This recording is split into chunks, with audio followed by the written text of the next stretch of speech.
श्री स्वामी समर्थ, श्री गुरुदेव दत्त. आपण सर्वजण स्वामींना साकडे घालतो, प्रार्थना करतो, पण कधी कधी आपल्याला वाटतं की स्वामी माझं ऐकतच नाही. मी स्वामींसमोर एवढं बोलते, एवढं सांगते, तरीही स्वामी माझं ऐकत का नाहीत. स्वामी महाराज नेहमीच म्हणत असतात की मी तुमच्या पाठीशीच आहे, पण जर तुमच्या पाठीशी स्वामींना राहायचं असेल तर तुम्हालाही काही गोष्टी कराव्या लागतील ना. असंच कोणी तुमच्यासोबत राहणार नाहीये. देवाला सुद्धा तुम्ही जर देव मानत असाल, जर तुम्ही भक्तिभाव मनामध्ये ठेवत असाल, भले पूजा करायला जमत नाहीये पण तुम्ही नामस्मरण जरी करत असाल तरी सुद्धा देव तुमच्या सोबत राहतो. तर अशक्य गोष्ट ही शक्य होणार आहे, म्हणजे आजचा जो व्हिडिओ आहे त्याच्यातून तुम्हाला समजणार आहे. पहिली अट म्हणजे फसवणाऱ्याला क्षमा करायची आहे. मनाचा मोठेपणा, जर कोणी तुम्हाला फसवलं असेल तर त्याचा सूड घेण्याचा विचार सोडून द्यायचा आहे. स्वामी नेहमीच म्हणतात की त्यांची बुद्धी त्यांना तसं करायला लावते, म्हणून तुम्ही तेच करणार का. जेव्हा तुम्ही दुसऱ्याला क्षमा करायला शिकता आणि त्याचा हिशोब स्वामींकडे सोपवता, तेव्हा स्वामी स्वतः तुमच्या कर्माचे रक्षक बनतात. सूड घेणारा माणूस थकेल, पण क्षमा करणाऱ्या माणसाची प्रगती स्वामी स्वतः घडवून आणतात. दुसरी गोष्ट म्हणजे भक्तीचं रूपांतर तुम्हाला सेवेत करायचंय, तर केवळ नामस्मरण नको, तर कृती तरी, थोडी तरी कृती हवी आहे. स्वामींना पात्र शरीर हवंय, तुम्ही काहीतरी करू शकता. जेव्हा तुम्हाला एखादी गोष्ट मिळवायची असते त्यासाठी तुम्हाला थोडं तरी कष्ट करावं लागतं.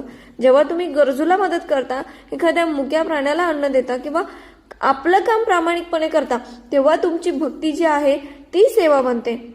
जो स्वतःला सेवेकरी मानतो आणि ज्याच्याकडे साहस आणि कृतज्ञता असते, त्याच्या पाठीशी स्वामी हिमालय बनून स्वतः उभे राहतात. पण तुम्ही फक्त जर नामस्मरण करताय, श्री स्वामी समर्थ, श्री स्वामी समर्थ, आणि तुमच्याकडे कृती काहीच नाही, तर त्याला अर्थ राहत नाही. कारण नामस्मरणात सुद्धा तेवढीच ताकद आहे, पण जर तुम्ही कृतीतून आजमावत असाल, कृती म्हणजे काय करायचंय, गोरगरिबाला जे अन्न पाणी हवं आहे त्याला तुम्ही देऊ शकता, किंवा काहीतरी दान धर्म करायचंय, तेवढंच करायचंय फक्त. तिसरी गोष्ट म्हणजे अढळ विश्वास आणि संकट हीच संधी. आता ही गोष्ट म्हणजे काय, तर अविश्वास न दाखवणं.